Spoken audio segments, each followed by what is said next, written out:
अनिल देशमुख यांनी आरोप केलेला की काँग्रेसने विश्वासघात आमच्यासोबत केला म्हणून. नाही, त्या संदर्भात थोडी माहिती मी घेतली.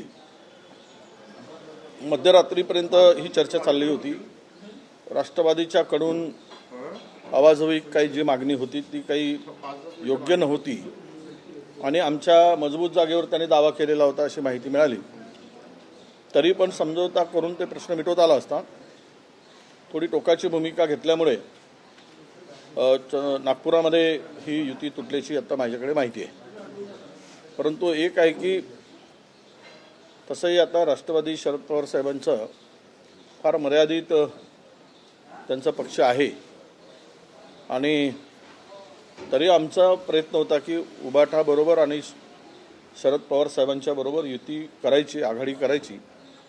हा आम्ही सुरुवातीपासूनच आमच्या पक्षाचं मत होतं, आमच्या अध्यक्षांचं मत होतं, विकास ठाकरेंचं, आणि त्यांनी त्या दृष्टीनं प्रयत्नही केले होते. परंतु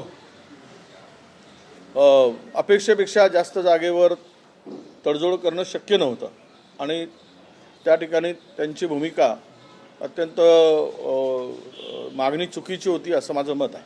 मुंबईत वंचितने 62 जागा दिल्या होत्या, त्यापैकी 16 जागेवर वंचितसाठी उमेदवार जागा परत केल्या नाही. ज्यावेळेस परत केल्या त्यावेळेस आता तिथे उमेदवार शोधणं त्या एवढ्या लवकर काही शक्य नव्हतं आणि म्हणून आम्ही तर त्यांना दिलेलं होतं. त्यांच्या मागणीप्रमाणे त्या जागेवर खरं तर काँग्रेसचं वर्चस्वच होतं. परंतु आघाडी म्हटलं की तडजोड करावी लागते. त्यामुळे वंचितबरोबर तडजोड करत असताना त्यांनी मागितलेल्या त्या जागा आपण दिल्या. पण त्यांच्याकडे उमेदवार नाहीत तर जागा मागितल्या का हा प्रश्न येतो. आणि मागितल्यावर मग तिथे उमेदवार जर नव्हते तर त्यांनी काँग्रेसला पूर्वसूचना दिली असती तर काँग्रेसने त्या ठिकाणी उमेदवार उभे केले असते. यातून ज्या 16 जागेवर काँग्रेसही नाही आणि वंचितही नाही याचा अर्थ कार्यकर्त्यामध्ये एक चुकीचा संदेश या आघाडीच्या निमित्तानं गेलेला आहे. नगरपंचायत प्रमाणे परत महानगरपालिकेमध्ये 3 सत्तेतले पक्ष वेगवेगळे लढत आहेत. म्हणजे पुढील विरोधकांची स्पेस परत कमी करण्याचा प्रयत्न होतो. नाही, तो प्रयत्न नेहमी आणि साकल्यानं राहिलेलाच आहे. त्यामध्ये काही आपण हे नाही. आता एकदा अंतिम यादी येऊ द्या आणि कोण कोणाचे उमेदवार लढत आहेत त्यावर नंतर आपण बोलूच. परंतु सत्तेमध्ये एकत्र राहून निवडणुकाला मात्र वेगवेगळी भूमिका घेण्याची जे काय चाललेलं आहे हे त्यातून नक्की आहे की यांच्यामध्ये सत्ताधाऱ्यामध्ये समन्वय नाही आणि सत्ताधाऱ्यामध्ये एकमत नाही आणि सत्तेसाठी ते वाटेल त्या स्तराला जाऊ शकतात असा त्याचा अर्थ होतो. भाऊ, काँग्रेस भाजपवर आरोप करतो की चंद्रपूर महानगरपालिकेत काँग्रेसच्या ज्या तिकीट वाटप झालं त्याच्यातही घोळ झालं, तुमच्या समर्थकांच्या तिकीट कापल्याचा आरोप आहे. नाही, हे आता काही अंशी हे खरं आहे की पण त्याची जबाबदारी तिथल्या खासदारांनी घेतलेली आहे. आम्ही सर्व उमेदवार निवडून आणतो आणि आमच्या मनाप्रमाणे ते झालं पाहिजे तशी त्यांची भूमिका होती.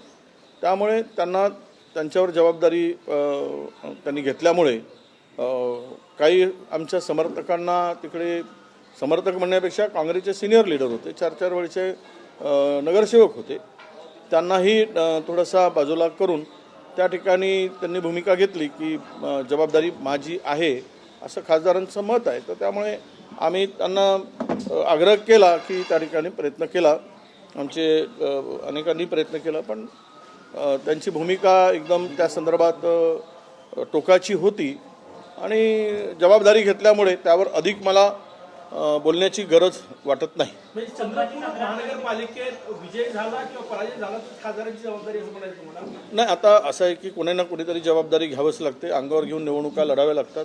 मला महाराष्ट्र बघायचं आहे.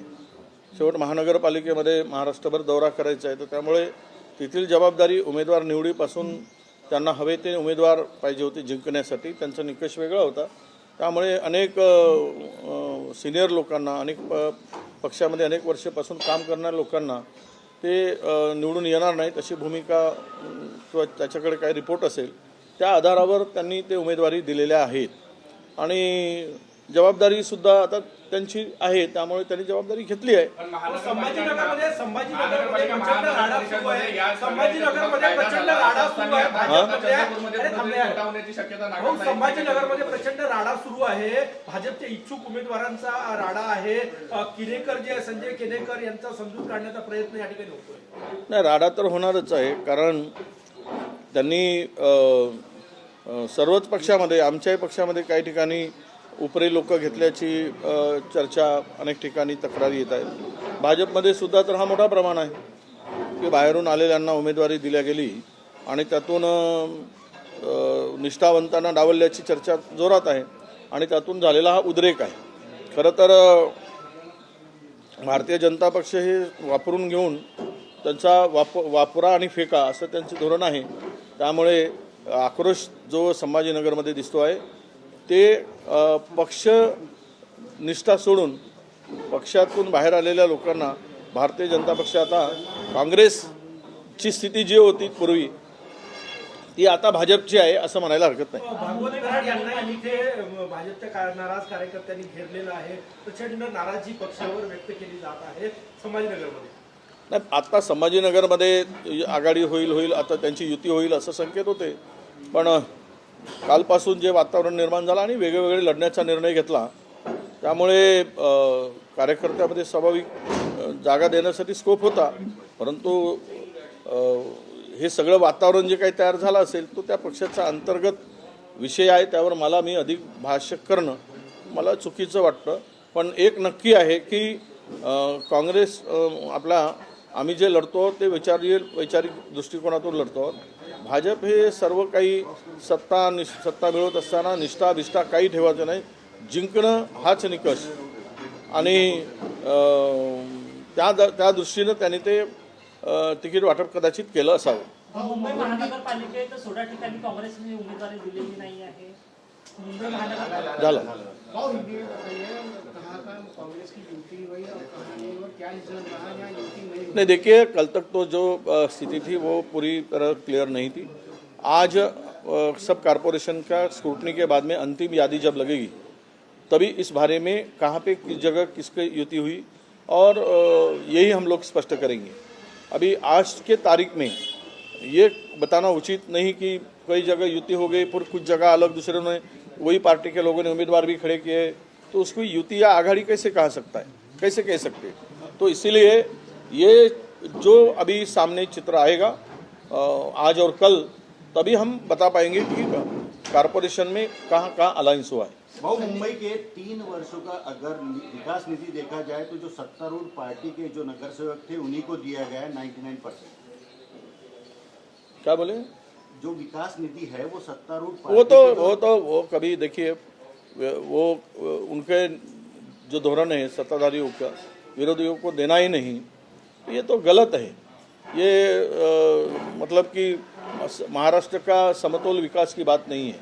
ये अपने पार्टी के लोगों को फंड देना, दूसरों को नहीं देना, तो ये तो विकास की उनकी परिभाषा ही बदलती है. और भाजपा हो या उनके अलायंस पार्टनर हो, ये खुलेआम कर रहे विरोधियों को दुश्मन समझकर, वो हमारे जात पीढ़ी आने हमारा दुश्मन ही है, वो उनसे हमारा कोई लेना देना नहीं है. इस तरह का लोक प्रतिनिधि के साथ में विरोधी लोक प्रतिनिधि के साथ में व्यवहार करना मैं मानता हूँ कि ये दुर्भाग्यपूर्ण है. 11 जनवरी को पंतप्रधान मोदी मुंबई में आ रहे हैं धार्मिक कार्यक्रम में, पर कहीं ना कहीं राजनीतिक एजेंडा वहाँ से होगा. नहीं, चुनाव के 4 दिन पहले आ रहे, वो भी धार्मिक कार्यक्रम में आ रहे, तो ये तो वोटों का बंटवारा करने के लिए, वोटों का ध्रुवीकरण करने के लिए, पोलराइजेशन के लिए ही वो आ रहे. उसके पीछे वो बराबर जाते हैं. जहाँ पे कभी केदारेश्वर जाके आंखें बंद कर देते हैं तो तभी पता चलता है कि वो किस लिए गए थे. और इसलिए जहाँ जहाँ वो चुनाव के वक्त ऐसे धार्मिक कार्यक्रम में जाते हैं तो उनका उद्देश्य यही होता है कि धार्मिक ध्रुवीकरण करके, धार्मिक वोटों का बंटवारा करके वोट हासिल करने के लिए उनका एजेंडा है. 11 तारखेला पंतप्रधान नरेंद्र मोदी जी समाजाची सभा जय श्री राम नहीं चलेगा. संजय राउत ने कहा है कि मुंबई में जय श्री राम नहीं चलेगा, जय महाराष्ट्र चलेगा, ऐसा संजय राउत ने कहा. नहीं, देखिए धर्म और राजनीति अलग होती है. राजनीति विकास की करनी होती है. मैं कल भी कहा था कि कल रास्ते का भिखारी पेट के लिए भीख मांगता था, आज के भारतीय जनता पक्ष की राजनीति ऐसी चल रही है, वोट के लिए भीख मांग रहे, वो भी अल्लाह के नाम से, भगवान के नाम से भीख मांगता था, अब ये धर्म के नाम से भीख मांग रहे। ये विकास की नीति होनी चाहिए। हिंदुत्व के नाम पे वोट बटोरना ये कोई विकास की नीति नहीं होती। धार्मिक ध्रुवीकरण करके वो विकास की बात करते हैं। तो वो भिखारी में और ये भिखारी में फर्क क्या है? वो भी तो पेट के लिए मांगता था, ये वोट लेकर पेट भरने का काम ये भी करते।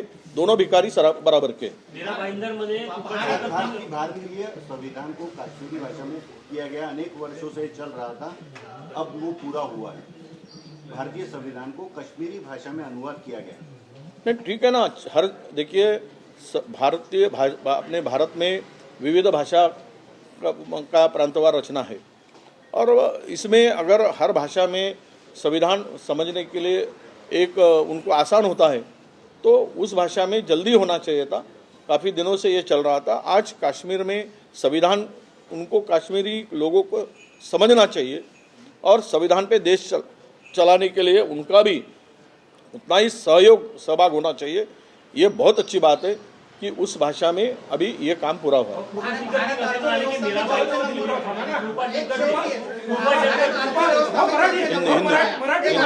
आखिरी हिंदी, हाँ। भारत अर्थव्यवस्था में चौथे नंबर पे आया कैसे? ये कुछ नहीं आया है। ये सब जुमला है, नया जुमला। इलेक्शन के वो नए जुमलों का एक नया और जुमला है। भारत की अर्थव्यवस्था ऐसी होती तो रुपया की कीमत बढ़ती, डॉलर की कीमत कम होती। तो ये तो यही बताता है ना, एक तरफ अर्थव्यवस्था को मजबूत हुआ करके चिल्लाना और अपना दावा पेश करना, तो दूसरी तरफ रुपया का गिरना। तो ये मोदी साहब ही कहते थे, जब रुपया गिरता है तो सरकार की साख गिरती है, सरकारी इज्जत जाती है। तो अभी नहीं जा रही क्या? तो ये सब जुमला है। कोई अर्थव्यवस्था को मजबूती नहीं मिली है। जिस दिन रुपया डॉलर के बराबर आएगा तो हम समझेंगे कि भारत की अर्थव्यवस्था पूरे दुनिया में तीसरे नंबर पर है, दूसरे नंबर पर है, चौथी नंबर है, बताने को आसान होगा। मीरा भाईंदरमध्ये कृपाशंकर सिंग असे म्हणाले की भाजपचा उत्तर भारतीय महापौर बनेल. कृपाशंकर सिंग यांनी दावा केलाय. कुठे? मीरा भाईंदरमध्ये भाजपचा उत्तर भारतीय. नाही, आता उत्तर भारतीय जातो उत्तर भारतीय म्हणतो, बिहारी जातो बिहारी म्हणतो, आणि ज्याला उद्या गुजराती जाईल गुजराती म्हणेल. आता ज्यांना त्यांना मतं घेण्यासाठी असे पद्धतीनं भाषणं करावे लागतात, स्टेटमेंट करावे लागतात. पण मुंबई आणि आसपासचा परिसर हा कधीही जात आपला भाषावाद कधी सहन करत नाही. कोणीही झाला तरी लोकांच्या बहुमताने तो महापौर ठरतो. कृपाशंकर सिंग जी म्हणत असतील तर तो त्यांच्या पक्षाचा दावा आहे, त्यावर मला बोलण्याची गरज वाटत नाही.